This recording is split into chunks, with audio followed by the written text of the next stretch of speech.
Bonjour Mathieu Chagnolot, vous Bon. êtes chef de projet Nouveau Gaz chez GRDF. L'innovation, elle est essentielle pour accompagner la transition énergétique et l'intégration des gaz renouvelables.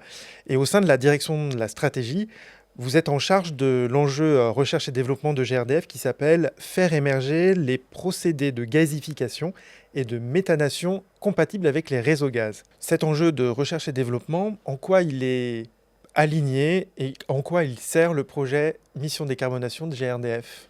Alors concrètement, en fait, cet enjeu, il sert le projet Mission Décarbonation, notamment sur le pilier x5 en production de gaz vert.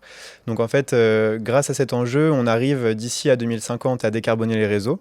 Et par l'intermédiaire des filières qui sont complémentaires à la méthanisation, la pyrogasification, la gasification hydrothermale et le power to méthane, en fait, on arrive à atteindre les objectifs de décarbonation des réseaux.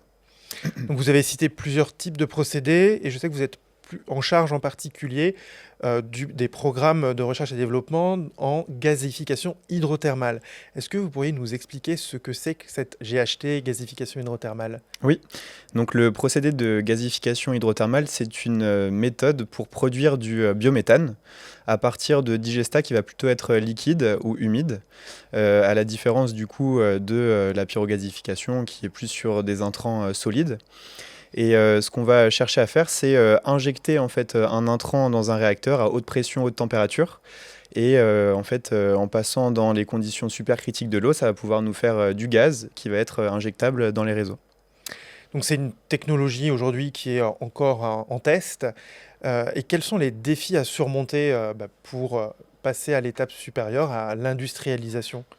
Alors effectivement, cette technologie, en fait, elle est assez éprouvée à l'international parce qu'il y a des installations qui injectent dans le réseau, notamment aux Pays-Bas, par exemple. Mais en France, on n'a pas encore le niveau de maturité technologique qui nous permet d'injecter. Et donc pour ça, en fait, on va chercher à lever les verrous technologiques, notamment sur l'injection haute pression de l'intrant, sur la séparation des sels, qui est une étape nécessaire pour ne pas boucher la réaction, et sur la réaction de gasification hydrothermale à proprement parler. Donc aujourd'hui, en France, on a encore des phases de test ou de vérification de la démonstration industrielle. Mais quelles sont quand même les avancées? Enfin, est-ce qu'il y a des projets qui sont en développement sur le territoire national?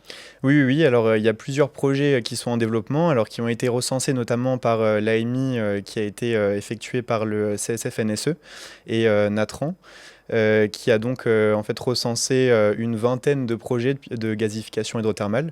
Et nous, nous en suivons quelques-uns, et notamment celui du CEA, CEA Lytton à Grenoble, qui en fait est un projet de gasification hydrothermale enfin un projet de démonstrateur de gasification hydrothermale dans le but de lever ces verrous technologiques que je mentionnais et de pouvoir faire profiter à tout l'écosystème finalement des connaissances qu'on établit.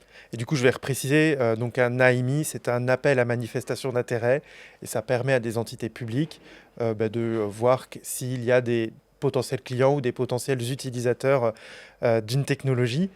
Aujourd'hui, donc ces appels à manifestation d'intérêt, ils avancent dans leur phase d'industrialisation.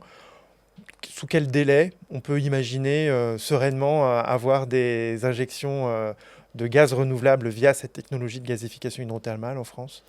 Alors, les chiffres qui sont avancés par toute la filière indiquent que d'ici à 2030, on aura 2 TWh en injection de gasification hydrothermale. Donc d'ici raisonnablement 5 ans, il y aura des projets qui aboutiront en injection. Et on pourra compter justement sur toutes les connaissances qui ont été débloquées par les partenariats qu'on mène, et notamment celui avec le CEA. Merci beaucoup Mathieu Chagnolot d'avoir participé à cette série de podcasts. Et du coup, d'ici 2030, on se reparlera pour vérifier les avancées des projets de gasification hydrothermale. Merci.